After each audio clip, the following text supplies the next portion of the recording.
Welcome back to our Recruiter Talks. We have Ahmed Dahi with us. I've seen a lot of facility engineers who start their career with a very low salary. What is the reason? Why is this happening? Basically, people are looking for lower costs. For someone who has to gradually become like reach a double number here in this region, uh, what should they focus on? They need to be patient, develop themselves, good connections. FM industry is evolving so much. Can you give a little bit information about education background of facility management? Masters in facility management, certified facility manager certification, and facility management professional. PMP certification, which is more known into project management. If someone is looking for a career in FM, what sort of a mindset should they have? Operational efficiency of the building is very important. It's resource management, basically. Focus on leadership, the driven technology, which is AI. Right. In FM industry, like how does growth happen fast? They need to set a goal, making the connections in the market. Right. With vendors, with building owners, with developers. If I'm taking care of this asset as an engineer, to grow for a manager, what skills do I need to develop? Communication and the leadership.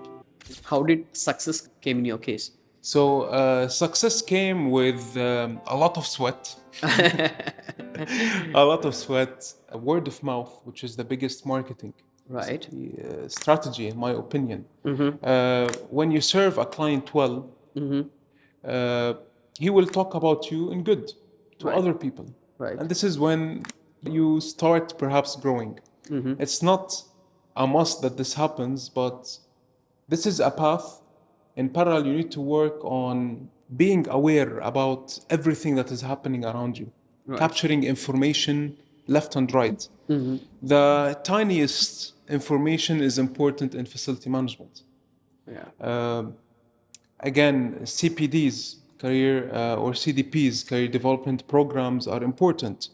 The expos that are being done in Dubai, UAE, and in the GCC are important. Right. These are all ways to connect with more people. Right. And to, at the same time, to get more information about the industry trends, about the way things are in facility management and how things are developing faster. And it will also teach you a lot and a lot and a lot, believe it or not. You mean to say, in your case, your interactions or your network helped you what you are today? Is that what you mean to say? And certifications, of course, you have mentioned about career development plans. So all together helped you build what you are today. Yes. So I think in between you changed companies as well, right? 1, 2, 3 companies. Oh, yes. So do you think like changing organization helped you achieve, go to the next level? I believe so. To be honest, basically we always try to become better or to reach our goal faster. True, absolutely. Going from a company to a company after 2, 3, or 4 years, in my opinion, I always feel it is the right thing to do. Maybe you reach saturation at the company that you're working in, so it's time to move on, to learn something new. If you did not learn, and if you did not keep your pencil sharpened, as we say, you will stay in your spot, and people will just take the lead, and you will be left behind. Yeah, of course. No, I completely agree with you, especially these days. I'm like, those days are gone where we are with the organization. I'm like, those days are different, basically. Your increments are stable, your promotions are stable, but now it's like the competition is like massive. You really have to run every day, prove yourself, get the visibility. Yeah. So I think that's a fair point. I think I completely agree with you. 3, 4 years, I think we should start changing. Unless and then you don't see the growth. I'm like, you have joined as a facility engineer, become a senior facility engineer and FM manager or portfolio manager, then it's right to stay in that sort of organization where they have this culture. If not, I think I completely agree with you. Yeah, it's this is how it should be. I always think of it not only to keep my pencil sharpened, but also when you go to a gym and you start working out at a certain pace Right. and at certain sets, after some time you'll feel like, okay, I'm not finding any difference.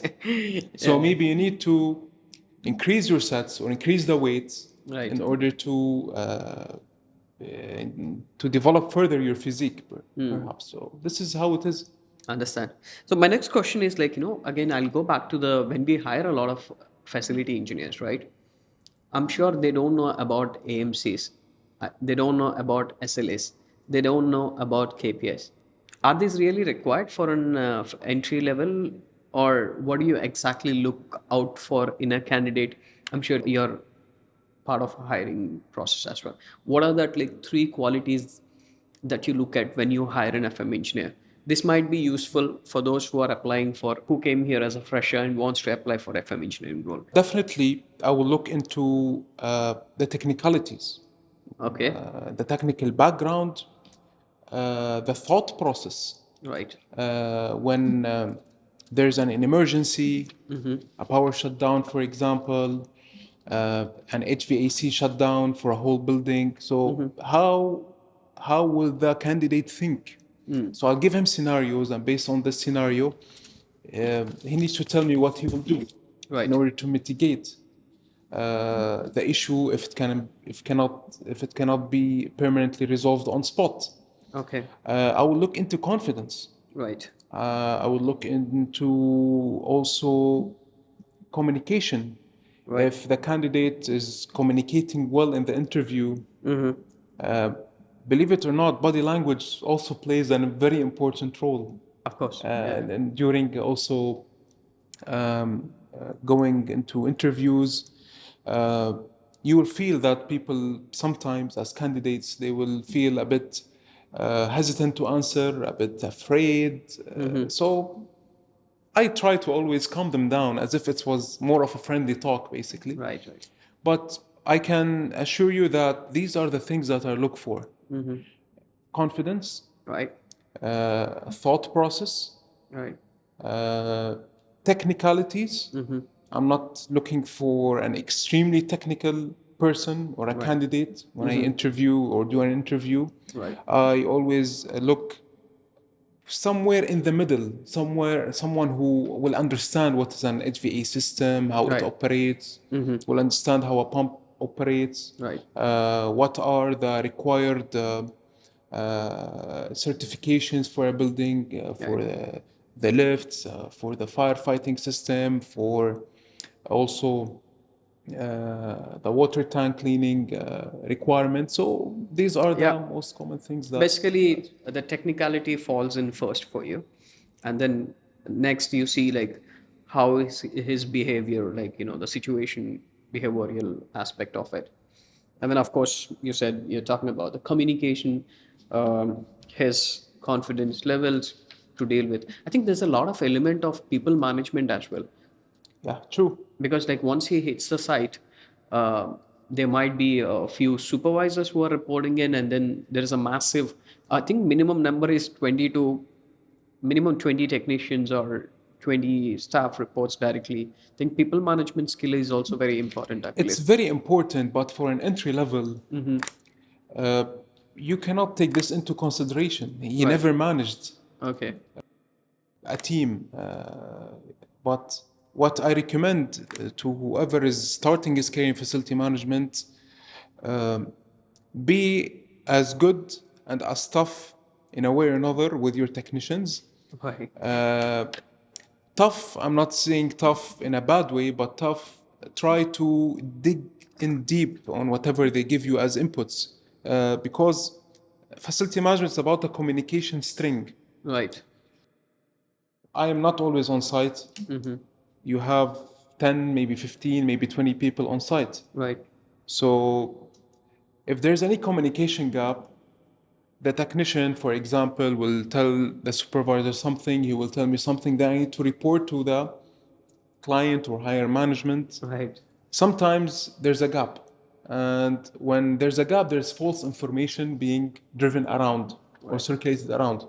So you need to dig in deep with whoever is reporting to you, ask him questions from the tiniest Right. thing to the biggest thing to understand how the things are and to report to the right people with the right information. Right.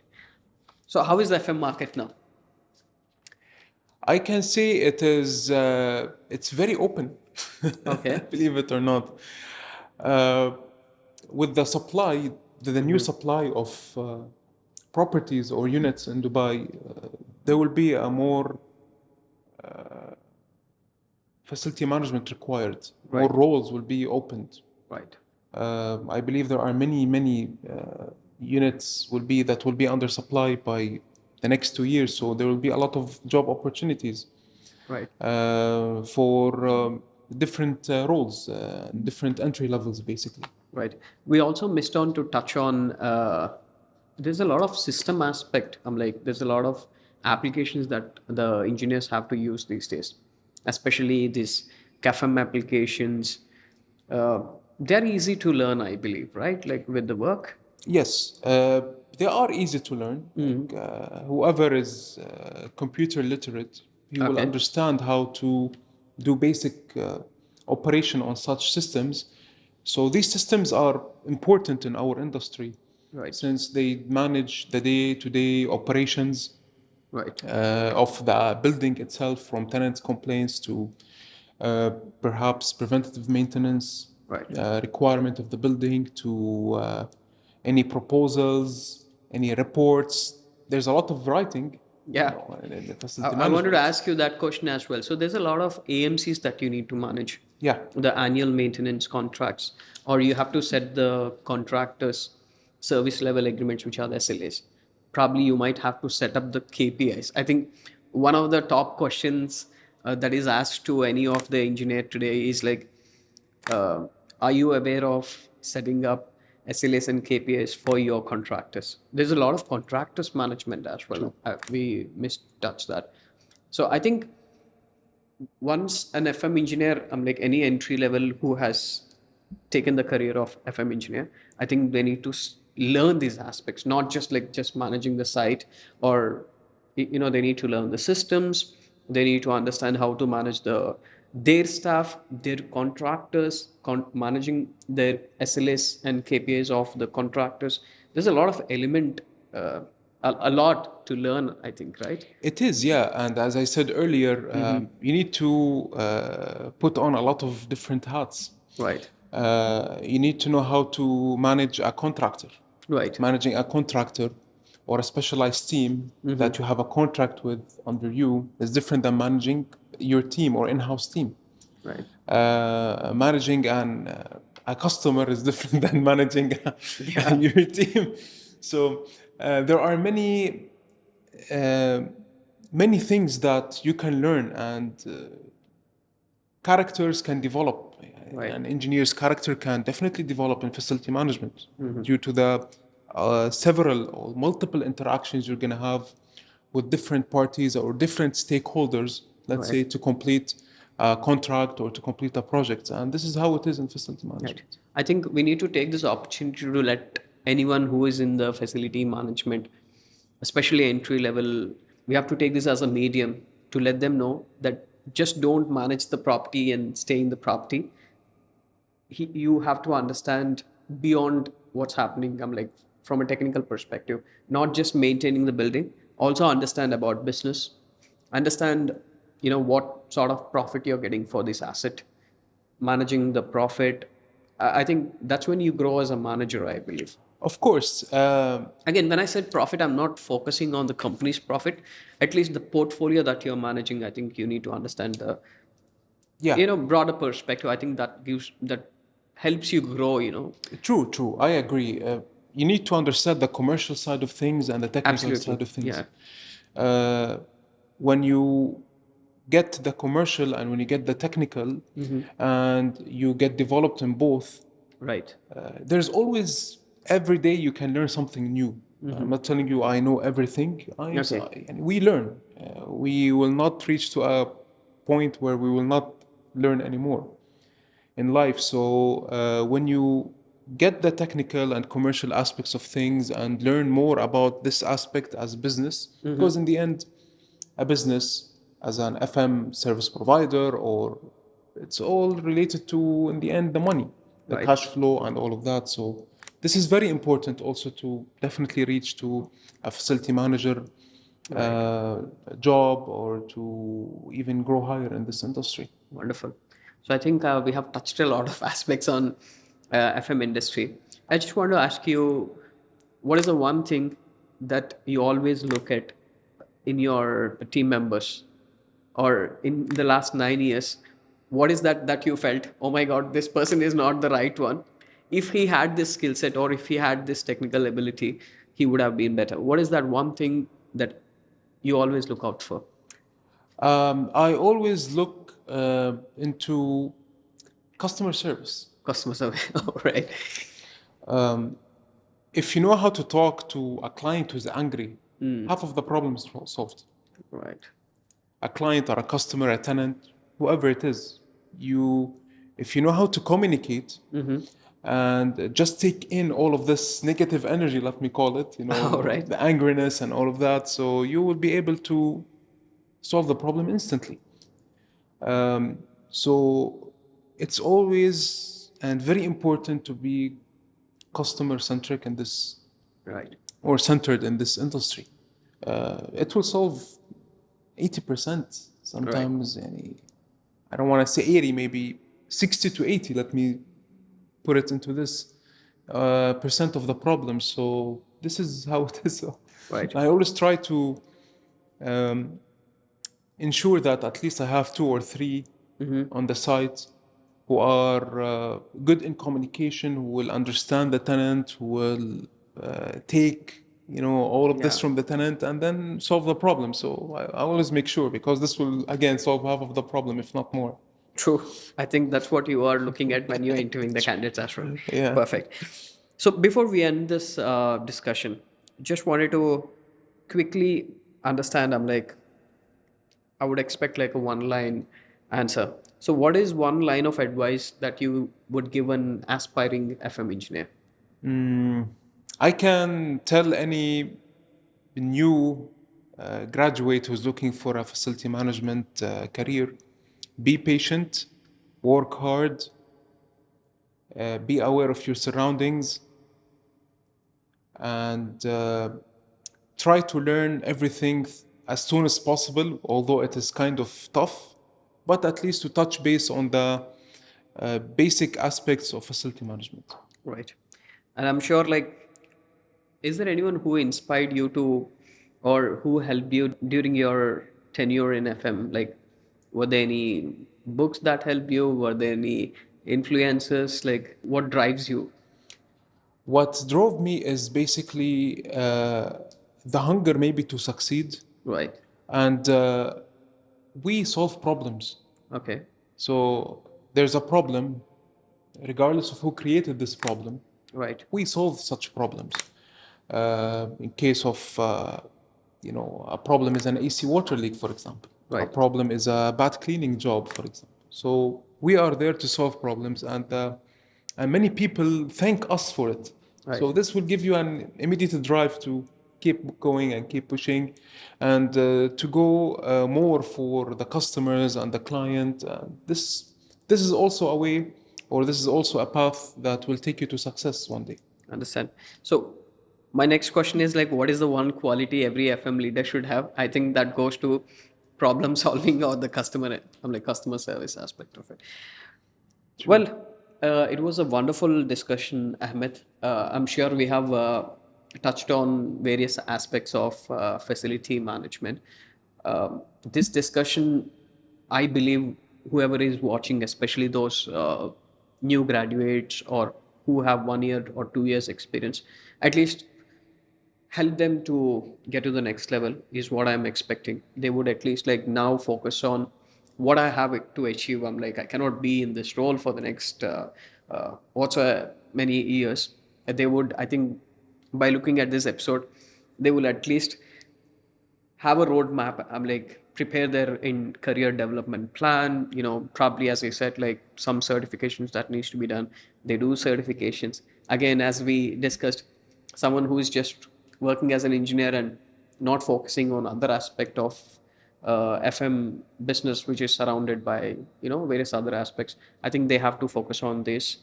I think our conversation would definitely help the upcoming FM engineers or someone who has completed their bachelor's in engineering and wants to pursue. This is what I'm hoping. But thanks so much for being here and sharing your experiences. It means a lot to my channel, and I'm sure uh, there's a lot of information that you put in that will help the engineers out there. Thank you so much. Thank you for having me on your show or podcast, Shiva. Right. I would like to tell the audience that uh, always try to challenge yourselves. We grow when we go through challenges, and in FM, every day is a different challenge. You will not find a week and days which are similar. Every day there is something new. Every day there's a new problem that you need to solve. So it's a very fun. It's hard in a way. It's tough perhaps, but it's a very fun industry. Right. It's very fast moving. It's quite nice. It's quite nice. You'll feel that you have achieved something when you actually get done with the day. Right. And I would like to wish everyone who's looking forward for a facility management career the best of luck. And since I did it, then you can do it also. That's wonderful. Thank you for that, Ahmed. Thank you, Shiva. All right. For all those viewers who are still watching the episode, thank you so much for watching this episode till the end. Again, as I said, if you have not subscribed, please do subscribe to my channel. It gives a lot of motivation, as I always say. And we'll be coming back very shortly with another profession. We have done successfully on chartered accountancy, again on procurement, and today we have successfully completed facility management. If you look at my podcast, one objective that I'm trying to achieve was whatever engineering degree that you have done, you can enter into a procurement role or facility management. That's what our objective is, to provide as much as information as possible to convey to our viewers. Again, for someone who wants to be as a guest and share your inspiring story with our audience, please do comment or please do connect with me. At the end, you will see my email address. Please do, even I'll put in my mobile number. Please drop a message or write an email. I'm happy to host you. With that, thank you again for watching my videos. See you on the next episode. Until then, bye-bye.